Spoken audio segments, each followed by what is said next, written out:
This reggae song was banned, feared, and buried by the powerful. But one African leader turned it into a weapon. Ibrahim Traoré didn't just rise to power. He followed a lyrical map that exposed global secrets, foreign plots, and colonial lies. The truth behind this song will blow your mind. Watch till the end. The world was never meant to hear this plan. In the embattled streets of Ouagadougou, where dust clings to revolution and hope beats louder than bullets, Captain Ibrahim Traoré does not simply rise. He erupts from the bloodied soil like a defiant baobab tree scorning the storm. To the world, he is a military officer turned transitional president, but to the heart of West Africa, he is the echo of centuries-old resistance, and his strategy does not spring from thin air. It is soaked in the thunderous roots reggae rhythm of Fakoly's defiant ballad, plus Rain in the Emidun, a lyrical rebellion that channels the wails of a continent splintered by greed, stitched by betrayal and thirsting for redemption. Traoré does not merely listen to music. He deciphers it, translates it into doctrine, and weaponizes it against neo-colonial intrusions.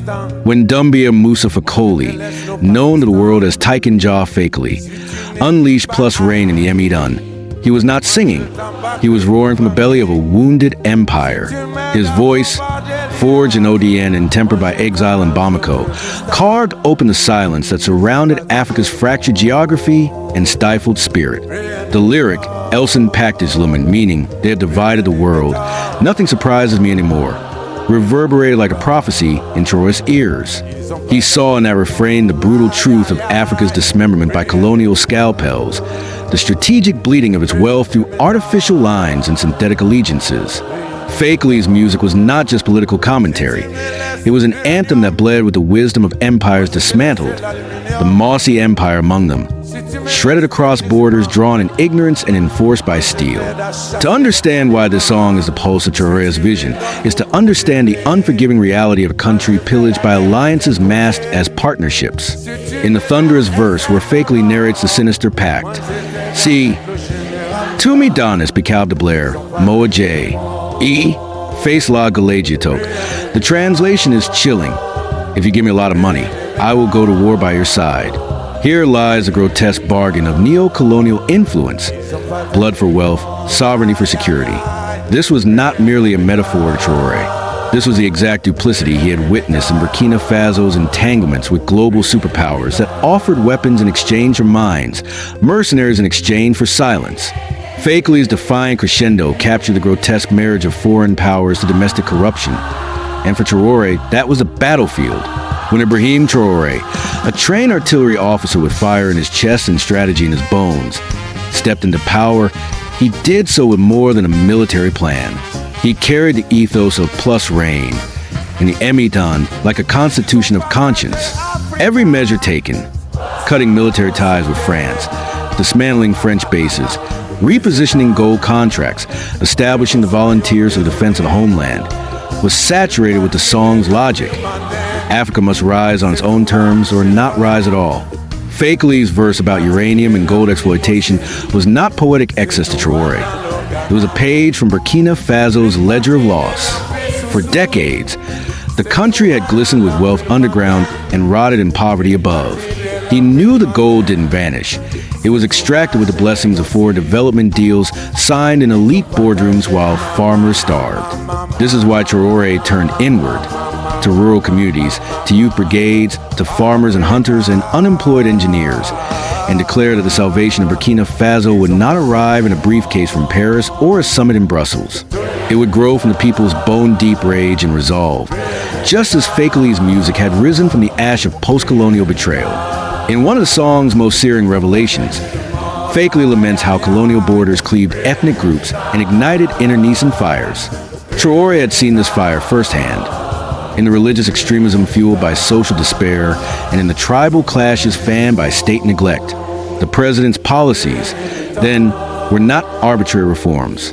They were stitches in a torn continent, guided by the haunting melody of unity betrayed. But Fakoly did not only lament, he rallied. His voice reminded Africa that amid chaos lies creation. His campaign, One Concert, One School, was proof that lyrics could build infrastructure, that concerts could raise classrooms. Traoré was intoxicated by the synthesis of art and action. He began constructing what he called the Burkinabe Renaissance, a military, economic, and educational revolution grounded in dignity, not dependency. He echoed Fakoly's call to confront not only colonial ghosts but local demons, corruption, betrayal, and the mental chains of inferiority. In every address to the nation, Traoré seemed to echo Fakoly's signature defiance. We will educate ourselves, we will arm ourselves, we will feed ourselves. What makes this synergy between soldier and singer so potent is not merely shared ideology, but shared exile. Fakoly was exiled from Côte d'Ivoire for his voice. Traoré is isolated by sanctions for his independence. Fakoly was declared persona non grata in Senegal for criticizing President Abdoulaye Wade. Traoré was accused of being a Russian proxy by Western think tanks for seeking self-reliance. Both men knew what it meant to be hunted by systems for daring to reimagine the system. Yet, Fakoly kept singing and Traoré kept marching. Their courage was not ornamental. It was instructional. To see Traoré deploy local volunteers into zones where soldiers once fled, or negotiate directly with artisanal miners who were once criminalized, is to see the spirit of Fakoly's lyrics come alive in policy. The bridge between verses and governance is not accidental. The colonizers' pen drew maps that divided Africa. Fakoly's pen writes verses that redraw them. Traoré reads these verses not as metaphors, but as blueprints. If Fakoly insists that the world has been divided, and nothing surprises me anymore, Traoré's response is, then let us shock the world by uniting what was divided. There's a moment in Fakoly's song that whispers of ancestral ghosts, a lyrical resurrection of empires dismantled and languages silenced. It is in this spiritual anguish that Traoré finds his most sacred mandate. As a soldier, he wields a fire weapon, but as a child of Africa, he wields memory. He invokes Thomas Sankara not merely as a predecessor, but as an ancestor whose dream was assassinated before its dawn. Like Fakoly, Traoré understands that revolution is not inherited. It must be remade, reshaped, retold in every generation's language.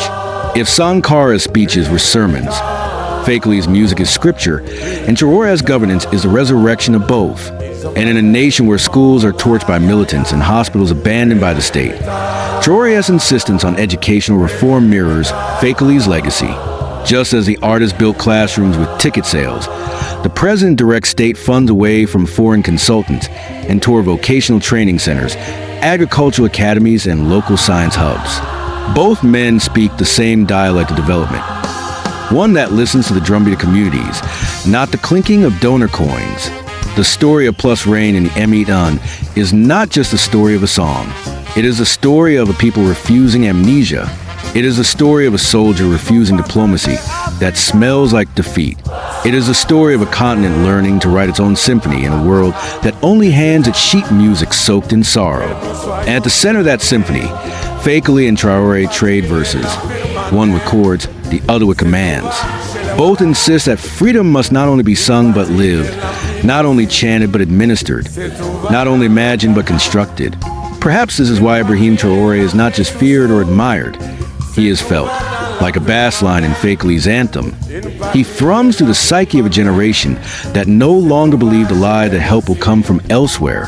And as Plus Rain and the Emitan continues to echo from Mali to Ouagadougou, from slums to strategy rooms, from concerts to coup d'etats, it becomes clear that this is not just a reggae song. It is a strategic manual. It is a battle hymn. It is a philosophy of an Africa unchained, retold in minor chords and military maneuvers. So when you hear Traoré speak, listen for the undertones of Fakoly. When you see a village build a school with no NGO in sight, see the fingerprints of one concert, one school. And when a nation once dismissed as a failed state dares to dictate its future, know that somewhere in the shadows, in the silence before the speech, in the breath before the bullet, in the pause before the plan, there was music. And that music was Fakoly. And that plan was freedom. What part of this story shook your perception of music and power? Does Traoré's vision echo the kind of leadership Africa has long waited for? Let us know your thoughts in the comments, and tell us if you believe more leaders should take notes from artists like Tiken Jah Fakoly. And if these stories awaken something in you, don't just scroll. Subscribe. We're not done retelling the revolution.